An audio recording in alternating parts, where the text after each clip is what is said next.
Hi, I'm Janice Flanders, and I am the Trendy Minimalist. This channel is for any woman who wants to own and embrace their femininity. We did a video previously talking about why she left her marriage. What we want to do today is talk about questions that you should not be asking anyone who's been through a physically abusive or really any kind of abusive relationships. So what I'm going to do is ask the question, and she's going to explain why this is not an appropriate question or advice to give someone. Right, right. Okay. The first question is, how are you going to support yourself? Okay. So kind of, I did want to mention one thing before. These were actually questions that I got asked by different people. Mm-hmm. And so I just kind of wanted to go over these things so that we know, like, why this isn't, a good thing to do. So how are you going to support yourself? So, at the time, yes, I had my real estate license, but it was more so kind of part-time. Like he, would flip houses and still flip houses. And so basically I would list the houses, and that was, kind of just feeding into each other, that sort of thing. And so that question was asked to me by somebody who was in the church and, I felt trying to convince me to stay. And so I remember in the conversation that she asked this, I basically felt like she was kind of like rapid firing me, like as to reasons as to why I should stay, like kind of preserving the whole, union.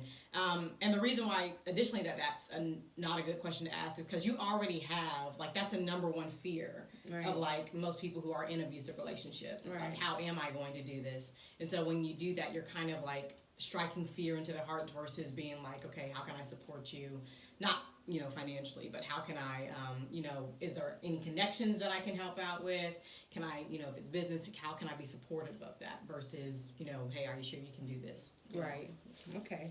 Second question, is he really that way? He doesn't seem like the type. Yeah, I got that question too, actually a couple times, because again, most abusers, from what I've read, they cultivate like a very positive public image. They're very charismatic, so they don't seem that way to the outside, Mm-hmm. Most of the time when he could be aggressive with me, I saw him having like other disputes like with people like subcontractors or whatever, and I always felt like he was like very kind, very gracious with it. So it was like this interesting dichotomy. So no, didn't seem that way on the exterior, but that doesn't, determine the validity, or it doesn't invalidate anything that you're experiencing, in that marriage. Right.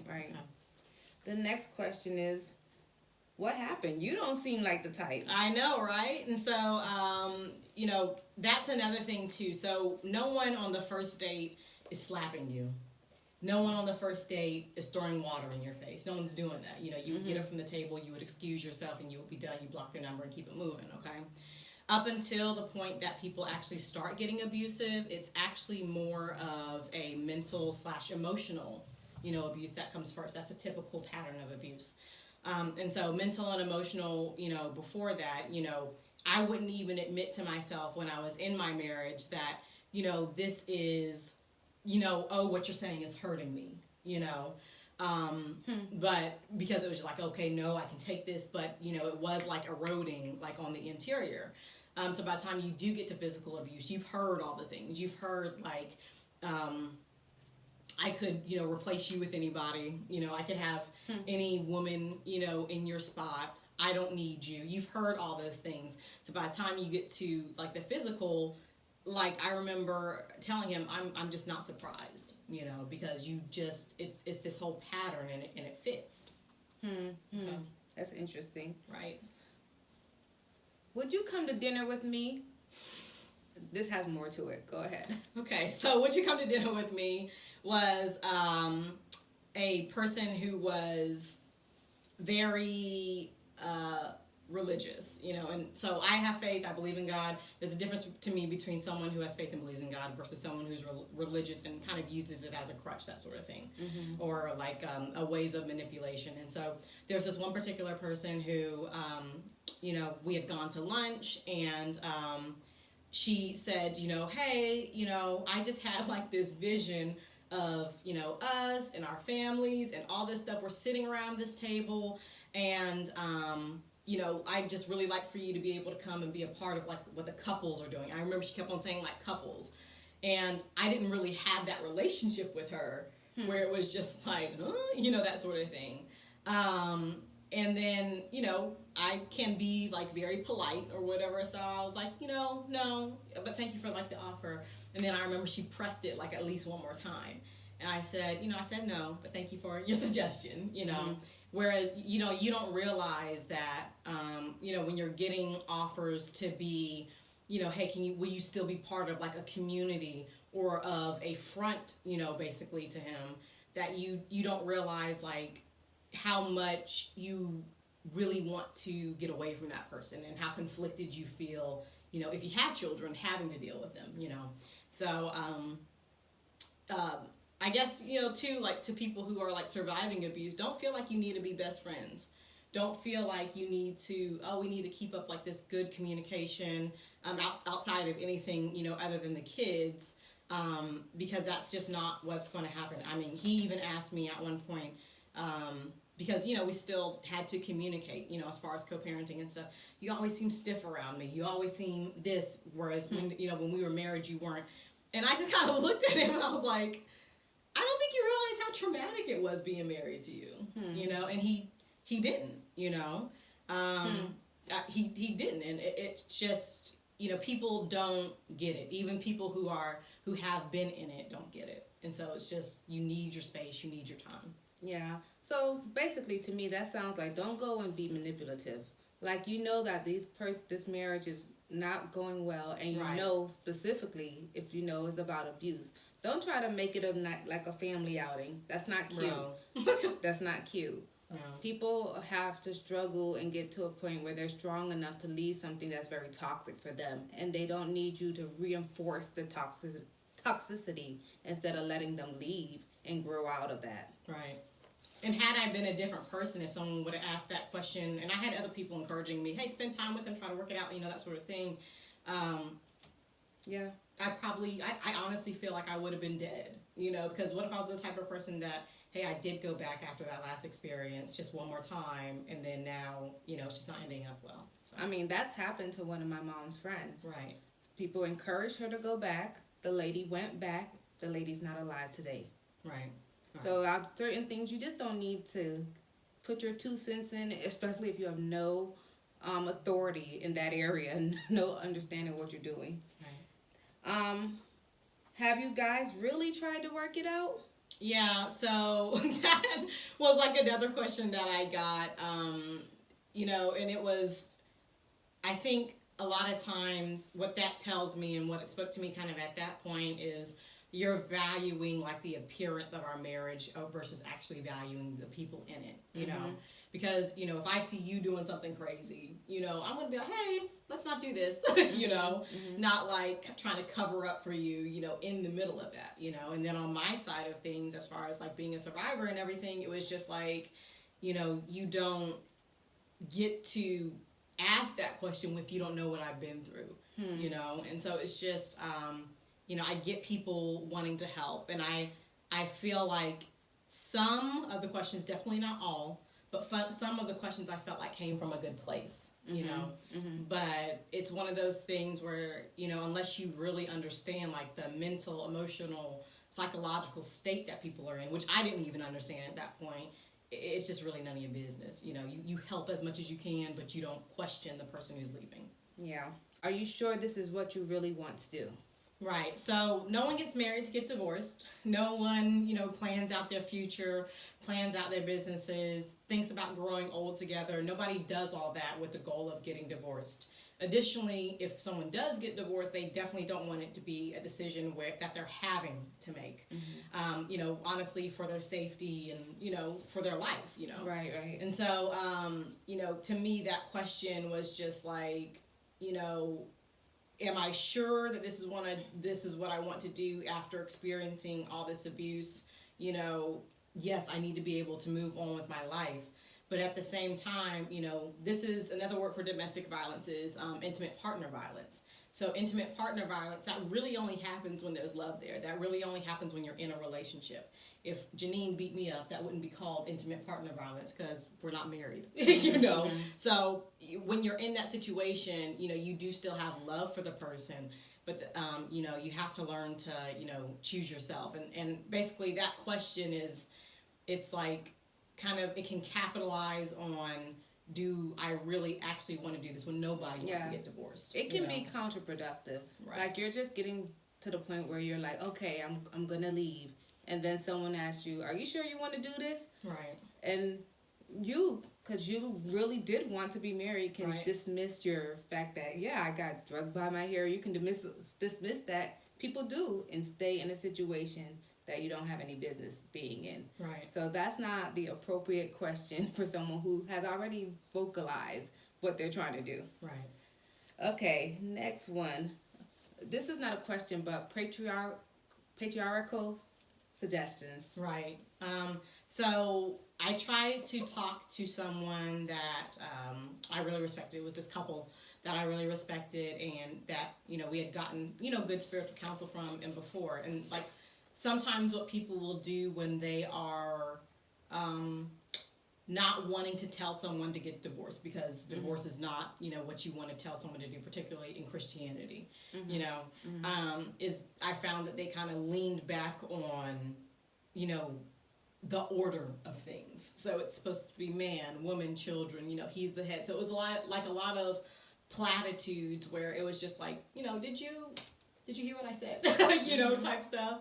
And now I will say to that, with that particular person, with that particular instance, she actually did, like, I think a year or so later, invited me out to coffee. My guard was up, like, okay, what does she want, type deal. So we went out to coffee, and she actually apologized for having that viewpoint. She was like, you were really trying to talk to me about what was going on in your marriage. You were really trying to get help, and I, she said something like, I gave you platitudes, or I wasn't really speaking to you, So I'm glad that she recognized that, but some people just don't. And so when you're in a marriage that is abusive, and then when you're also a Christian as well, and other religions have this too, there is an order of things. There is an order of things if it's a healthy, happy relationship. But that order kind of goes out the window, and you need to make the best decisions for yourself. Once you get past that point. Yeah, and I think that was interesting because she ignored some other stuff about the Bible that says, tell husbands how to love their wife. Right. As Christ loves the church. And like in that example, Jesus died and ultimately sacrificed for their wife. So that don't mean you shouldn't be doing the opposite. No, that ain't what he meant. That ain't what he meant. Like killing her. He's the one who took on the sacrifice. Right. And so I think that's just ignoring something obvious. Right. This is mine. If you're not in a relationship with a person, don't give any advice. I just think that's ridiculous. I've talked to Rachel regularly, and I think like Jill, she was one of the people we mentioned, was someone who, once she met her, became like a real regular friend.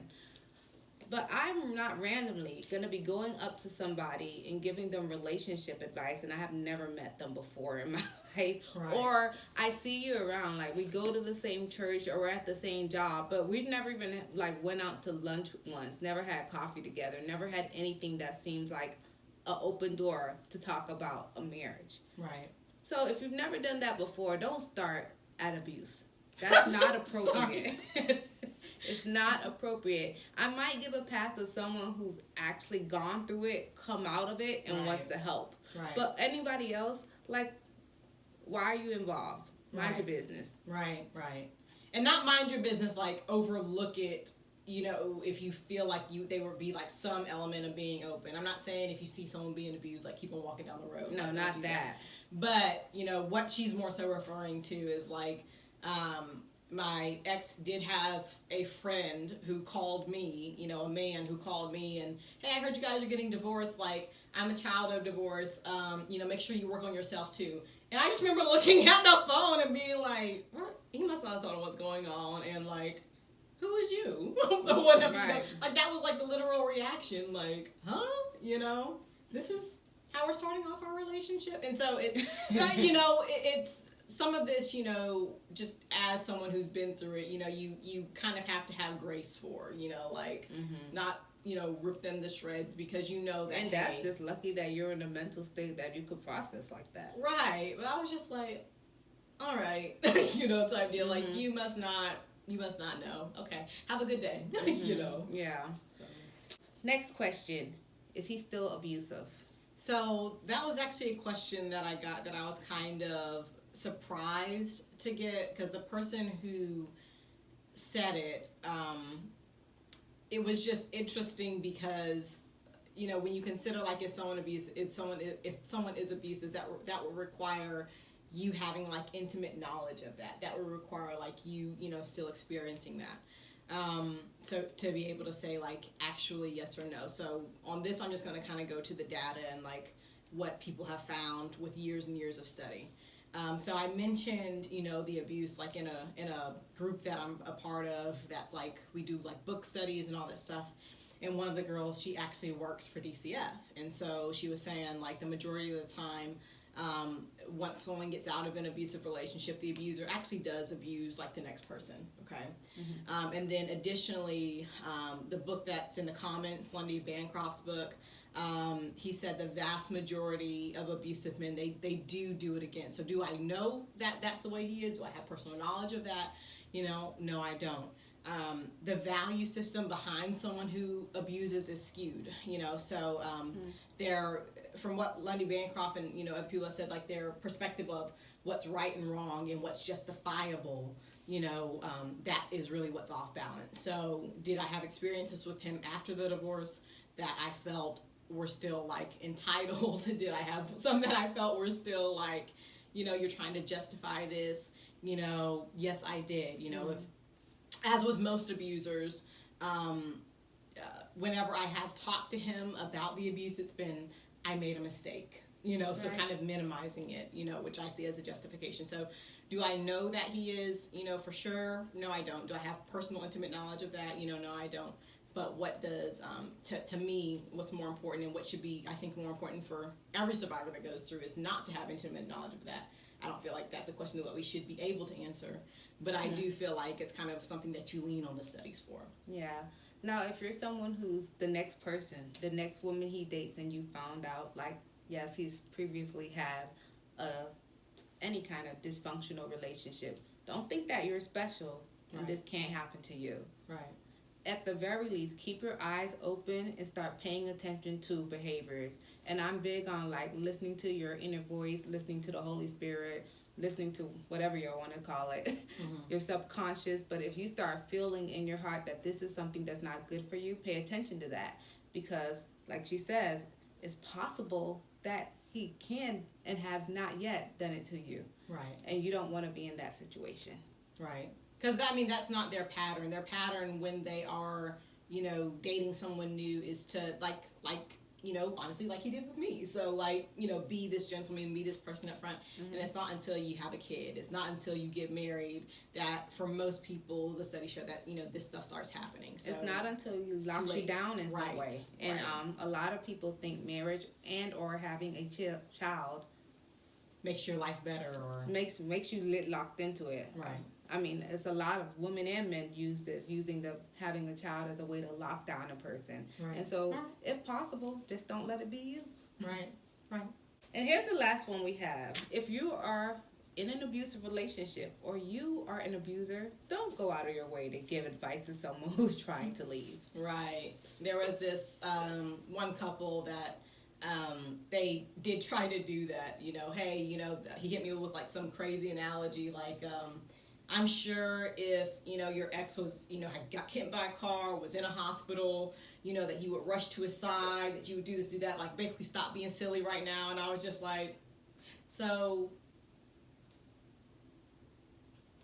this is not what we're doing, Right. It was just kind of one of those things like, I'm just going to walk away now, particularly because I knew their history was abusive or whatever, know. And I had conversations with the wife, but it's that whole, I think all overall in that, with that particular conversation is this concept that, love and relationships are unconditional. Like anybody can treat you just any sort of way, and you just come running back because, okay, that's my husband. And that's another reason why I specifically wanted to emphasize that, this was my marriage, because people think that, oh, if he's a boyfriend and I get married, it'll stop.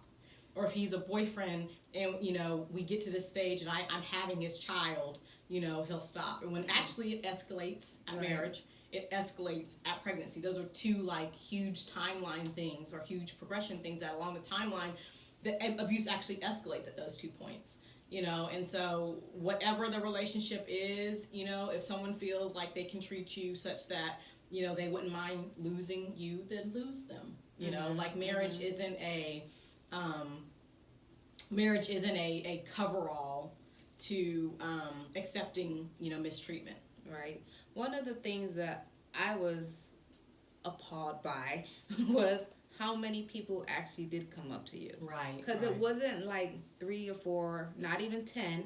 It was quite a few people who you didn't even have this type of relationship. If you know us, I'm more inclusive and she's more like, you got to prove yourself to be my friend. Right. So I don't think you even really give that vibe off that says come and, I'll just accept advice from anybody. Yeah, you're not really even that type.